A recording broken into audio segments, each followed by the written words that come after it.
Hello, dear friends, and welcome to another episode of Life of Love, where we gather every week to show show up with more love, more grace, more self-awareness, and just live our life of love with curiosity and connection. And today I'm really, really excited to introduce Debi Silber. She is someone I've known about for a little while now, and it was funny because I was trying to deal with some betrayal in my life, and I caught her TED Talk, and she changed my way of looking at my situation.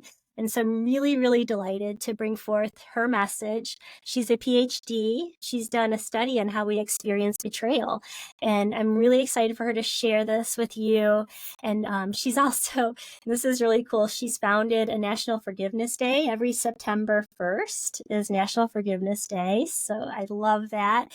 And she also has her own podcast, From Betrayal to Breakthrough. So she's in this space, and I'm just so happy to collaborate with her to bring forth this message. And I encourage you guys to check out her TED Talk and check out her podcast, because she has great energy, and you're going to love hearing from her and sticking with us. She's dedicated to helping people move past their betrayals, as well as other blocks that are preventing them from living, I'd like to say, their life of love. So Debbie, thanks for being on Life of Love. Welcome. So happy to Thank have you you. so much. Thank you. Looking forward to our conversation. Yes, I'm so delighted. And I just want to get right into it. I mean, I know you have a personal story of a betrayal, but can you give us a little background of why this is your mission, and what brought you to this space? And, just give my audience a little background, because it's a great story. Thank you. Sure. So I'm actually in business 32 years. It was health and then mindset, personal development. And then I had a really painful betrayal from my family. I thought I did what I needed to do to heal from that. And then it happened again a few years later. This time it was my husband. Anybody who's been through it, you're shocked, you're blindsided, you're devastated. That was the deal breaker. So I got him out of the house and I looked at the two experiences thinking, well, what's similar to these two? Of course, me, but what else? And I realized boundaries were always getting crossed. I never took my own needs seriously. And I'm one of those people that just believes if nothing changes, nothing changes. So here I was, 4 kids, 6 dogs, a thriving business. And I decided to go back for a PhD. And it was in transpersonal psychology, the psychology of transformation and human potential, because I was changing so much I didn't quite understand what was happening. He was too, wasn't ready to look at that. And then it was time to do a study. So I studied betrayal. What holds us back? What helps us heal? And what happens to us physically, mentally, and emotionally when the people closest to us lie, cheat, and deceive? That study led to 3 groundbreaking discoveries, which changed my health, my family, my work, my life. Mm. And it's so empowering, because you notice things keep coming up until you can figure out how to transcend, and how to rise above. How can you show up in a different way so it doesn't hit you that way? Because I believe it's a life challenge. It's like something you need to see, and the universe is going to show you, whether you decided when you reincarnated that was your challenge. I mean, wow. And the empowerment of you going back to school with all those obligations, with everything that you had built, that you decided, I'm going to reset, I'm going to figure this out. And the empowerment, and I believe it was a calling. I mean, there's no accidents. So, wow. And Well, your audience in particular would appreciate this. You know, when trust is shattered, and with betrayal it is, you don't trust the person you trusted the most. You don't trust yourself because you're like, how did I not see? How did I not know? So in the study, there was this real move towards spirituality, whether it was the spiritual side of your religion. People abandoned religion altogether and just moved towards spirituality. They really weren't practicing anything and became spiritual. And I was so curious about that. And it was really for 2 reasons. One, it was because you feel so disconnected. You want just to hang on to something bigger other than yourself. And the second is because trust is so shattered and you don't trust that person you trusted the most, or you trust yourself, you kind of feel, okay, let me see if I can trust in something bigger other than me. So that was the case with me too. And I remember really feeling such a lack of trust in everything, everyone. But I met with a spiritual counselor, an intuitive, because I felt like she has a direct line that I just can't access right now. And I walk into the appointment, and before I even sit down, she just starts laughing. I'm like, why are you laughing? She said, oh, how you two planned this. I was like, what did you just say? She goes, yeah, he needed something so catastrophic to crash and burn so he could be the husband, father, friend he's supposed to be. You needed to crash and burn so you can heal and teach from this deep place of knowing. You're going to have this big institute. You're going to write all these books. You're going to have this whole following around betrayal. You're going to, do all these things. And I was like, you're crazy. And I left. So And that was before you even opened your mouth? She just I started didn't saying say a that? thing. I didn't say a word. Yeah. It was so apparently this was a soul contract. I'm not just a glutton for punishment. And there was something about that where I thought, clearly I'm just looking to heal from this, but what if she's right? What if she's right and I can do something really good with something really painful? And I remember going through the study and going through the program saying, I have no idea how I can heal from this, but if I can, I'm taking everybody with me. It was just a You, knowing. you opened your heart up to the possibility and you Yeah. said yes. Yeah, that's it. And then when those 3 discoveries showed up, it just changed everything. And I'm happy to share them if you want to hear. Yes, yes, because it was a light bulb for me. And I hope that if just one other person can hear this and connect with your message the way it hit me. I mean, I know that the teacher appears when the student is ready, but Yeah. yeah, I mean, betrayal is all over the place. So yes, please. Sure. So, at first, I had a feeling that betrayal was a different type of trauma. I had been through death of a loved one. I had actually been through disease. And I was like, betrayal feels different. I didn't want to assume, though, that it was the same for all my study participants. So I asked them, if you've been through other traumas, does betrayal feel different for you? And unanimously, they said, my gosh, it's so different. And here's why.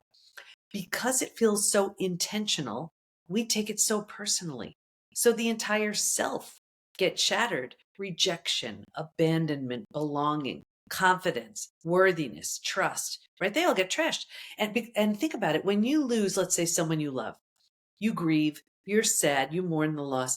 You don't necessarily take it personally. You don't question the relationship. You don't question your ability to trust. You don't question your sanity. With betrayal, you do. So that betrayal is a different type of trauma. That was the first discovery. So I gave the healing its own name, which is now called post-betrayal transformation, the complete and total rebuild of your life and yourself after an experience with betrayal. Because if you completely rebuild yourself, you are very different than who you were beforehand. So that was the first discovery. And you Want me to get deserve to to the be next one? different. You deserve to come back as a superhero because you went through that, right? Like, mm. It's So earned. It really is, because you're doing a lot of different things to earn that. Happy to get to the second one and the third if you want to hear about them. yeah, so the first one is it hits different. It's personal. It's that betrayal is a different type of trauma that needs a different way to heal, right? And so Yes. that complete and total healing is called post-betrayal transformation. The second discovery was that there's this collection of symptoms, physical, mental, and emotional, so common to betrayal, it's now known as post-betrayal syndrome. Now, we've had over 95,000 people take our post-betrayal syndrome quiz on our site to see to what extent they're struggling.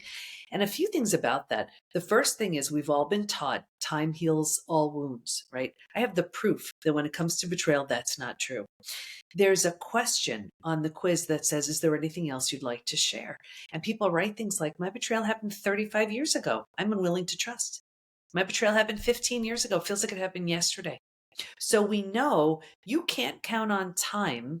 You can't even count on a new relationship to heal it until and unless you deliberately and intentionally heal it. It will follow you around like a shadow in every relationship you have and everything that you do. So every few months, I pull the stats from the quiz to see where people land. So now imagine men, women, just about every country's represented, figure 95,000 people. And listen to how high these numbers are. 78% constantly revisit their experience. 81% feel a loss of personal power. 80% are hypervigilant. That's exhausting. 94% deal with painful triggers. I mean, triggers just, they're brutal. The most common physical symptoms: 71% have low energy, 68% have sleep issues, 63% have extreme fatigue. So you wake up, you're exhausted, your adrenals have tanked. Mm-hmm. 47% have weight changes. So in the beginning, maybe you can't hold food down. Later on, you're using food for comfort. 45% have a digestive issue. That could be anything: Crohn's, IBS, diverticulitis, constipation, diarrhea, you name it. The most common mental symptoms: 78% are overwhelmed. 70% are walking around in a state of disbelief. 64% are in shock. 62% can't concentrate. So let's just stop there. Imagine you can't concentrate. You have a digestive issue, so you're uncomfortable. You can't sleep. You have to raise your kids. You still have to work, take care of your elderly parents, right? That's not even emotionally. Emotionally, 88% experience extreme sadness. 83% are very angry, and it's common to bounce back and forth between those two emotions all day long. 80% have anxiety, 79% are stressed, just a few more. Here's why I wrote the book Trust Again. 84% have an inability to trust. 84%. Wow. 67% prevent themselves from forming deep relationships because they're afraid of being hurt again. 82% find it hard to move forward, and 90% want to move forward, but they don't know how. Yeah, because their whole being is ripped apart and they're trying to protect themselves from being hurt like that again. You know, you can't blame anybody. Like that, those are some real doozies. Yeah. What's even more staggering about those numbers, you didn't hear me say one thing: 20%, 30%. These numbers are super high. They're also not necessarily from a recent betrayal. This could be from your parent who did something awful when you were a kid. This could be from the girlfriend or boyfriend who broke your heart in high school. So think about this. That person may not know, care, remember. They may not even be alive. And here you are walking around years, if not decades later, because of something that happened all those years ago. Right. And That's the worst part about it. The good news is you could heal from all of it. And that was the third discovery. yes, the third one, I was like, give us some hope. Yeah, there's so much hope. Healing is predictable. And that's what the third study was about. And for me, this was the most exciting. What was discovered was, while we can stay stuck for years, decades, a lifetime, and so many people do, if we're going to fully heal, and by fully heal, I mean those symptoms of post-betrayal syndrome, like I just shared, to this completely rebuilt place called post-betrayal transformation, right? We're going to move through 5 proven, predictable stages. And what's even more exciting about that is we know what happens physically, mentally, and emotionally at every one of those stages. And we know what we need to do in order to move from one stage to the next. Healing is entirely predictable. So that's the good news. And I'm happy to share the 5 stages if you want to hear them. yes, because to me, I was like, wow. That was I you hear about the stages of grief. Yeah, and grief has an important place, but these 5 stages, what I invite everybody to do is really pay attention, because you will know exactly what stage you are in when I share them. So this is all we do within the PBT, Post Betrayal Transformation Institute. It's what our coaches are all certified in. I'm going to give you a boiled down version. So stage 1, this is before it happens. And if you can imagine 4 legs of a table, the 4 legs being physical, mental, emotional, and spiritual. What I saw with everybody, me too, was a heavy lean on the physical and the mental, thinking and doing. We're so good at that. And kind of neglecting or ignoring the emotional and the spiritual, feeling and being. Well, if a table only has 2 legs, it's easy for that table to topple over. That's us. Stage 2, shock, trauma, D-Day, Discovery Day. This is by far the scariest of all of the stages. You just got the news that has changed your life forever. And with this, there's the breakdown of the body, the mind, and the worldview. So right here, you've ignited the stress response. You're now headed for every single stress-related symptom, illness, condition, disease. Your mind is in a complete state of chaos and overwhelm. You cannot wrap your mind around what you just learned. It makes no Okay. sense. And your worldview has just been shattered. Your worldview is your mental model, the rules that govern you, that prevent chaos. Don't go there. Trust this person. These are the rules. And in one earth-shattering moment or series of moments, every rule you've been counting on is broken. Every rule. The bottom has bottomed out on you, and a new bottom hasn't been formed yet. It's terrifying. But think about it. If the bottom were to bottom out on you, what would you do? You'd grab hold of anything or anyone in order to stay safe and stay alive. And that's stage 3. Survival instincts emerge. It's the most practical out of all of the stages. If you can't help me, get out of my way. How do I survive this experience? Where do I go? Who can I trust? Here's the trap, though. Stage 3, by far, hands down, is the most common place we all get stuck. And here's why. Once we've figured out how to survive our experience, because it feels so much better than the shock and trauma of where we just came from, we think it's good. We're like, okay, I got this. And because we don't know there's anywhere else to go, we don't know there's a stage 4 or stage 5. Transformation doesn't even begin until stage 4. But because we don't know there's anywhere else to go, we park here, we plant roots here. We're not supposed to, but we don't know that. And 4 things start to happen. And as I'm saying this, does everybody knows if they are in this stage? And most people land here. The you first just thing, put your big girl pants on and you forge on, because you gotta you gotta provide, you've gotta show up, you gotta serve. Yeah. and that's pretty I much get all. it. Yeah, and that's pretty much all we do. But then these things happen. The first thing is we start getting all these small self benefits. We get to be right. We get someone to blame. We get sympathy from everyone we tell our story to. We get our story. We love our story. And on some level, we don't feel we're getting much else. So we take it and we plant deeper roots, right? And now because we're here longer than we should be, now the mind starts doing things like, maybe you're not that great. Maybe you deserved it. Maybe this, maybe that. So we plant deeper roots. And now, because these are the thoughts you're thinking, well, this is the energy we start putting out. Like energy attracts like energy. So now we start attracting people and circumstances and relationships towards us to confirm, yep, this is where we belong. This is where we'll join that lame support group. And we will actually sabotage our growth because we found our people. This is where we may be growing and we will sabotage our healing because we're afraid to outgrow our betrayer. This is where we'll go to therapy, and the most well-meaning therapists and counselors. This is where you will continuously, and we have so many people coming into the PBT Institute with therapy trauma. You unpack and you unpack and you unpack and you unpack, and you feel heard, but you're not doing one thing to move you closer to stage 4. So stage 3 is just, we solidify our place in stage 3. And if that weren't bad enough, it gets worse, but I'll get you out of here. Because it feels so bad, but we don't know there's anywhere else to go. And this seems so bleak. Right here, we start using food, drugs, alcohol, work, TV, whatever, to numb, avoid, and distract ourselves. So think about it. We do it for a day, a week, a month. It's a habit now, a year, 10 years, 20 years. And I can see someone 20 years later and say, that emotional eating you're doing, or that numbing in front of the TV, do you think that has anything to do with your betrayal? And they would look at me like I'm crazy. They would say it happened 20 years ago. All they did was put themselves in stage 3 and stay there.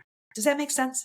Well, it becomes part of your emotions make your personality. So then you identify as the victim, as the person who's betrayed. And it's like you said, it's a cycle, and you're putting out that energy of woe is me and sorry for me. And, that person was so bad, and that whole put up a mirror, nobody look at me, look at everyone else. And I'm this weak, vulnerable. Yeah. It just becomes part of your whole existence until someone asks you a question. You're like, whoa, wait a minute. or Right. or you find someone like you in your programs. This is just so exciting. And that's it, because now it becomes our identity. And now we have people we feel we resonate with, and we found our people, right? And so we will sabotage ourselves on every level because this is all we believe we deserve, and who we need to become. Anyway, if you're willing, willingness is a big word right here. If you're willing to let go of the small self benefits, the story, grieve, mourn the loss, a bunch of things you need to do, you move to Mhm. stage 4. Stage 4 is finding and adjusting to a new normal. So here's where you acknowledge, I can't undo what happened, but I control what I do with it. Right there in that decision, you're turning down the stress response. You're not healing just yet, but at least you stopped the massive damage you were creating in stages 2 and stage 3. Stage 4 feels like, if you've ever moved. If you've ever moved to a new house, office, condo, apartment, whatever, like all your stuff isn't there, it's not quite cozy yet, but you're like, we got this, we can do this. It feels like that. But think about it. If you were to move, you don't take everything with you. You don't take the things that don't represent the version of you want to be in this new space. And what I found was, there's this one spot when we're going from stage 3 to stage 4. If your friends weren't there for you, you don't take them with you. That lame support group, you're done.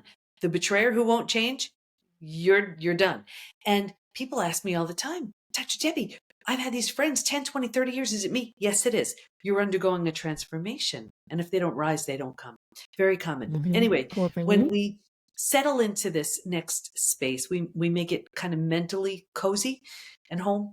We move to the 5th most beautiful stage, and this is healing, rebirth, and a new worldview. The body starts to heal. Self-love, self-care, eating well, exercise. We didn't have the bandwidth for that earlier. We were surviving. Now we do. The mind is healing. We're making all kinds of new rules, new boundaries based on the road we just traveled. And we have a new worldview based on everything we see so clearly now. And the 4 legs of the table, in the beginning, it was all about the physical and the mental. By this point, we're solidly grounded because we're focused on the emotional and the spiritual too. Those are the 5 stages. Mm, so good. So good. Thank you. And I hold space for anyone who's going through betrayal, who's listening to this going, wow, that's me. That's me. I'm stuck in this stage. Or, like there's hope. You can reorganize your life. And I love how you said it's like moving. You don't bring that baggage that brought you there. And it's empowering. And, I got to the point with my betrayal. I was like, if they don't see how wonderful I am and they could do that to me, thank God I didn't waste any more time with that relationship. It wasn't serving me, and that's what I would love for you to talk about. We always think about betrayal being something that's done to us.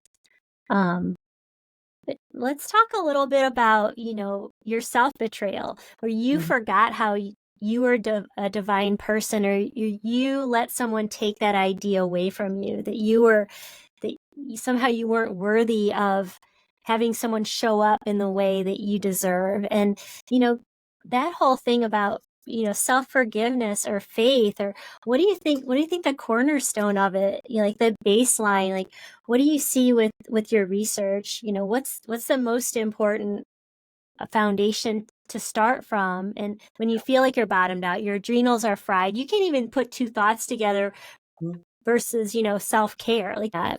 Yeah, the brain fog is very real. Here's what happens. We have so many people coming into the PBT Institute where they have a lifetime of repeat betrayals. And first of all, a repeat betrayal is a clear sign of an unhealed betrayal. The face has changed, but it's the same thing. We go from friend to friend to friend, partner to partner to partner, boss to boss to boss. Is it me? Yes, it is.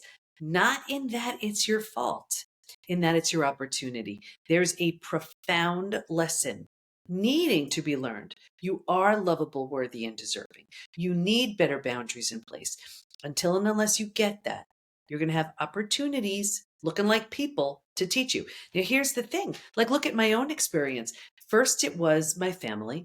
I thought I healed, right? And then it was my husband. For me to launch myself into this PhD program, I didn't know how I was going to pay for it, how I was going to manage the time. I was 50 years old. I didn't know how to study. It had been decades, right? I had never done something for myself to that level, but it changed my entire life. Lesson learned, you see? So these experiences are repeating to show us there's something to learn. But what happens is we don't look at it like that. And instead we take it so personally.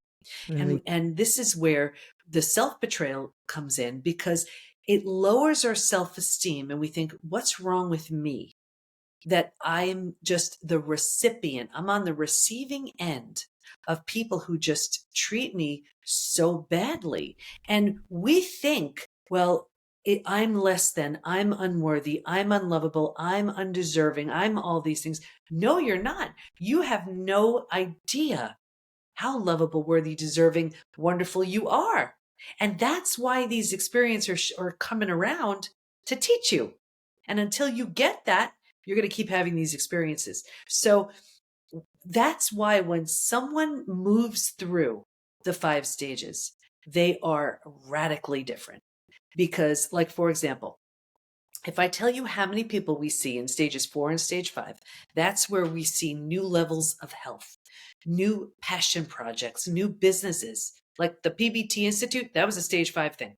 New relationships, either with the person who hurt you on a very different level, or with someone new. Like, for example, in my own story, to close the loop on my own story, rebuilding is always a choice, whether you rebuild with my family. Like, it wasn't an option. Nothing was happening there, wasn't an option. So I healed myself and moved along, and with my husband, as two completely transformed people, we married each other again. New rings, new vows, new dress, and have 4 kids as our bridal party. Never in a billion years would I have done something like that if I wasn't totally different, and for sure, if he wasn't too. Betrayal will show you who someone truly is. It also has the opportunity to wake them up to who they temporarily became. When that's the case, you have something to work with. And I'll tell you, we have our reclaim program for the betrayed and our rebuild program for the betrayer. We have lots of couples going through those 2 programs, and they come in just feeling we're never broken. We bent, we feel broken, right? And the betrayer feels so shame. They're so ashamed at who they were, Yeah. but they emerge healthy, happy, healed, whole. And that's when they have that 2.0 experience, or they just heal and they move along. But the idea is you have an opportunity once trauma happens to just be, have your story and be the victim, or do something really good with something really painful. I didn't do anything anybody else couldn't do. There wasn't a roadmap for it. Now there are the 5 stages. So anyone can move through them. You're a trailblazer for love. I mean, ugh, like to go from betrayal to reconfirming your dedication, that contract with your husband again. I mean, it's just unconditional love, and seeing and being able to hear, because we're always letting someone down in some way, and to live in shame versus resource. It's like that shame never serves anyone. It's such a low vibration. And there's always an underlying thing. And Mhm. and kudos to your husband for him being vulnerable to share, because I'm sure he had to be vulnerable for you to understand where he came from. And it's a bearing of souls. It's like, here I am, I'm completely naked, emotionally naked, and Yeah. that opportunity to just go deep with somebody in that unconditional love. But I'm sure there's like screaming, yelling, and pillow hitting too. Don't get me wrong. Like, love is messy. Yeah, I'll tell you, like I said, I've lost loved ones. I was in the ICU for 11 days. Nothing was as hard as rebuilding with my husband, because you're taking on everything, including your ego, Mhm. including, I mean, it's like integrity is my highest value. And I'm a highly sensitive empath. Like there's not one cell of me that's okay with anything like that. So it was absolute torture. I think he changed to the level that he did. He was actually the one who told our kids. And if anything has you wake up and realize what's important, it's losing everyone that mattered. And I think to have your four kids look at you like you did what to mom? If anything humbles you, it's something like that. So it's Yeah, everyone's road is different, but the opportunity and possibility is there for sure. But I when love that. I love that it's there, and I totally agree. It's like I would say lately I'm on this thing like you're shifting timelines Mhm, because you've transformed and everyone around you has a different timeline because you took the time to love yourself, to say what you need. mhm. I'm sure he asked, well, how can we fix this? And you were able to come up with a resource to say, this is what we need to do to fix it. You know Well, what I and mean? Like, that wasn't even my intention. My intention was I'm going to heal because now mhm, it's about me. It's about me. It's about the yes. kids. It's about running this business. And that was my only priority. And this is where a lot of Mhm. people go wrong in couples counseling. Again, we have so many people coming into the PBT Institute with therapy and couples counseling trauma because the most well meaning counselors and therapists, but they don't understand the 5 stages. So if the only intention is just to get you both okay, and the betrayer doesn't really understand the devastation caused by their actions. And the betrayed doesn't feel heard and valued and understood. It's really common for, let's say, a counselor to say, well, if you just communicate better. Now, if you've ever been betrayed and someone says that to you, you're like, what? So there are so many parts about that that just don't make sense. So what we do within the PBT Institute is we get the betrayed to their physical, mental, and emotional best. Period. Because from that place, you make decisions based on clarity and strength, not fear and scarcity. Because if you're in stage 3, you're going to make stage 3 decisions. If you're in stage 4, you'll make stage 4 decisions. If you're in stage 5, you're going to make stage 5 decisions. So you want to make your decisions from there. Yeah, from your ability to have your intuition, Mhm, discernment, for sure. you know what your boundaries are. You know how to say that's not I'm not going to tolerate this, Mhm. like it's so empowering. And that's really why when someone moves through the stages, it is earned because you're deliberately and intentionally looking at every aspect of yourself and questioning everything.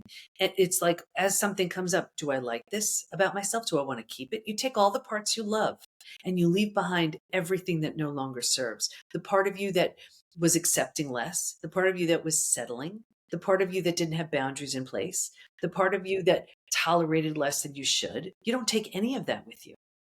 Yeah, And just that's leave that when behind. you just leave it I, behind. And when you do that, it's trauma well served. I can see that you are providing a huge service and just it's your trailblazer. So you've redefined this whole area of transpersonal psychology, and I honor your contribution to humanity, and how this is giving people a roadmap to change their lives. I mean, you can look at some old people and they have these wrinkles that you can tell they held on to something for so long and they didn't need to. And that's one of the things that I saw in my face. I was like, what is going on? If you look at your face in the mirror, you can see where you're holding on to certain things. Yeah. And yeah, it's not just surviving, it's thriving Mhm. and living your best life. So I just thank you so much for all this information. And I encourage people to go to your website. Everything is at the PBT, as in post betrayal transformation, thepbtinstitute.com. So, oh, all the best. And thanks again. This has been Thank great. you. Thanks so much.